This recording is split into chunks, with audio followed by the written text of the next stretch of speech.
My name is Ryan Cam, and welcome to the beginning of ScaryMania 4. Now, I have a lot of new subscribers here on the channel, so to explain, ScaryMania is one of the big series that I do on this channel every year. It's 31 horror movie reviews for one day, every day in the month of October. It's kind of an homage of sorts to James Rolfe's Monster Madness series that he still does to this day. I wanted to see if I could do something like that myself, and I've been able to do it 3 times now, going on 4. So despite the challenges logistically and, well, mentally, in the words of Tony Stark, and it's worked out pretty well so far. why not keep going with it? And so for the 4th year in a row, let's kick things off. Starting off in the 1920s with a couple of silent classics. First up, from the land of the rising sun, Japan, A Page of Madness. Now, this is a movie that you more than likely have never heard of, and I didn't hear of it either. I always like to highlight silent movies whenever I can because they're still movies and they're still worthy of appreciation, because when making a silent movie, there was little in the way of technology to help them.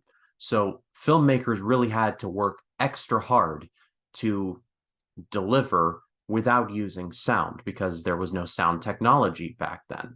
There have been some excellent silent horror movies in the past, including The Cabinet of Dr. Caligari and Nosferatu.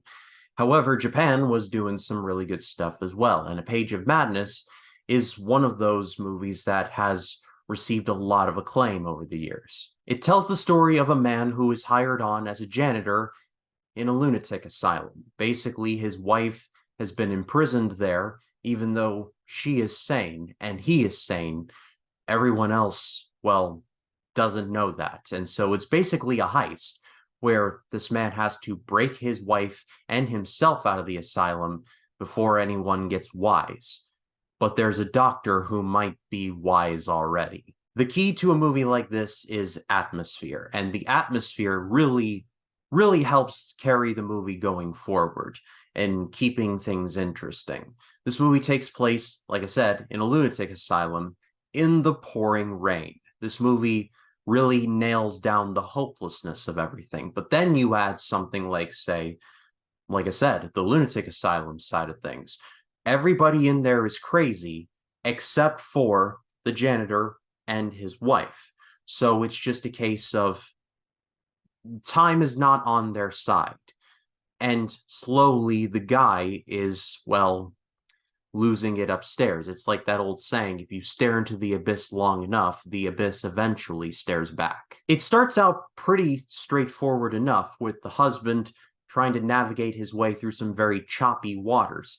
The rain doesn't help things, and there is the looming Damocles of this doctor pretty much maybe or maybe not knowing of his situation.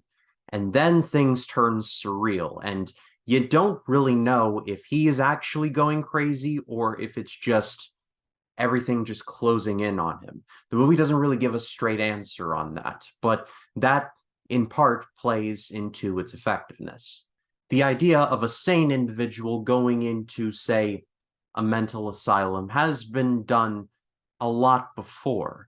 One of the examples I can pull is the original The Wicker Man.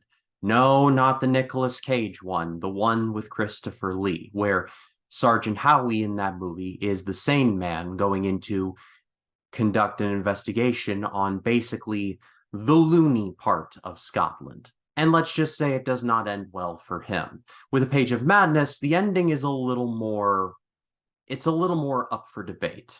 This is definitely not one of my favorite silent horror movies. I would still say that's Nosferatu. However, this is more than admirable in what it was trying to go for, in establishing a genuinely creepy atmosphere and just showing that, yeah, this dude really is ice skating uphill, and you really do feel the pressure of his situation. The movie is available for free on YouTube. Just type in A Page of Madness and, well, open the book and read it for yourself.